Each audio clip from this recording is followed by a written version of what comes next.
Parshas Vayera, Shlishi.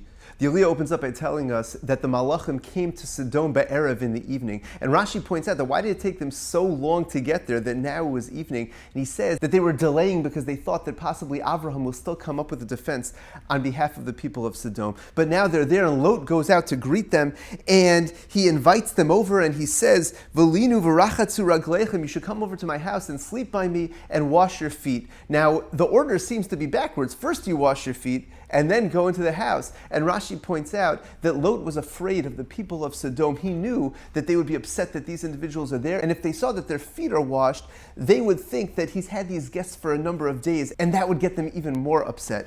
Well, the angels turn down the invitation. They say, no, we're going to stay over here in the square of the city. But Lot is adamant, and he wants them to come over, so they agree, and he comes over to his house, and he bakes them matzahs. And then even before they're about to go to sleep, the people of Sodom hear about what happens. They come banging on Lot's door. Where are these individuals? The pasuk says that they were telling Lot, bring them out v'neda osam, so that we should know them. And Rashi says that the people of Sodom, they were so corrupt that they wanted to live with these individuals, b'mishkav zachar. That's what they were asking of Lot. But Lot goes out and he says, I beg you, don't do anything to these individuals. In fact, if you want, you could have my daughters. Instead, he hands over his daughters to them, but don't do anything to these people. And they say, who do you think you are? And they keep on banging on the door trying to get in. The angels at this point, seeing that the individuals are really getting close, they pull Lot back into the house to be closer over there to them, and they actually created a certain blindness amongst the individuals that got in a little bit past the door.